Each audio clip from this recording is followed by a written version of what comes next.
Hyderabad Indira park వద్ద greater Hyderabad centring గుత్తేదారులు నిర్వహించిన ధర్నాలో BRS deputy floor leader Talasani Srinivas Yadav పాల్గొన్నారు. కార్మికుల సమస్యలు పరిష్కారం అయ్యే వరకు తమ పార్టీ అండగా ఉంటుందని హామీ ఇచ్చారు. కాంగ్రెస్ ప్రభుత్వం అధికారంలోకి వచ్చిన తర్వాత ఏ వర్గం ప్రజలు సంతోషంగా లేరని విమర్శించారు. సెంట్రింగ్ కార్మికులు ఐక్యంగా పోరాడితేనే ప్రభుత్వం దిగివస్తుందని అన్నారు. ఇంకా 2.5 సంవత్సరాలు ఆగమని చెప్తే మన కర్మ కాబట్టి ఆగాలి.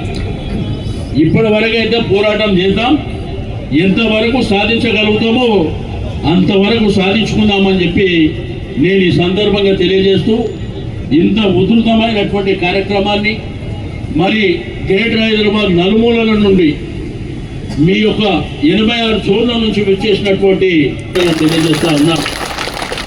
కానీ ఇక్కడ మొత్తం కలిపితే 2500 మంది ఉన్నారు. మీరు ఎంచుకోండి పోయినాక లెక్క.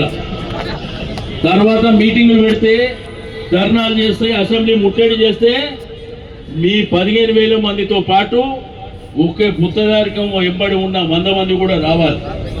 ఎందుకంటే మన శక్తి ఏందో ఈ ప్రభుత్వాన్ని కన్ను తెరిపించడానికే ఉపయోగపడుతుంది. అంతేగాని ఇప్పుడు నా పని పోతుంది, నేను పని చేసుకునే పరిస్థితి లేదంటే 2.5 సంవత్సరాలలో ఏం అద్భుతాలు ఏం జరగలే, ఎక్కడ కూడా అద్భుతాలు జరగలే. ఈ మేస్త్రీ వ్యవస్థ కూడా పక్కన పోయి డైరెక్ట్ గవర్నమెంట్ నుంచి కానీ, ప్రైవేట్గా ఇల్లు కట్టేటోడు కానీ డైరెక్ట్ మీతో మాట్లాడేటువంటి వ్యవస్థ రావాలి. ఈ వ్యవస్థ వచ్చినప్పుడే అన్ని విధాలుగా ఉపయోగపడుతుందని చెప్పి నేను ఈ సందర్భంగా తెలియజేస్తా ఉన్నాను. తప్పకుండా మరి అమావాస్య అన్నారు, అమావాస్య రోజు గవర్నమెంట్ బంద్ ప్రకటించాలి అన్నారు. ఫస్ట్ ప్రైవేట్గా చేసే వాళ్ళు మాత్రం మీరు బంద్ ప్రకటన చేసుకోండి. గవర్నమెంట్ కూడా డిమాండ్ పెట్టండి.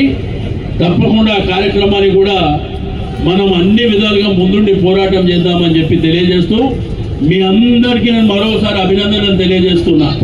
ఎందుకంటే ప్రభుత్వానికి కనువిప్పు కలగనికే మీరు ఇంత పెద్ద ఎత్తున ధర్నా పెట్టారు. రేపు దీన్ని కార్యాచరణ తయారు చేయండి.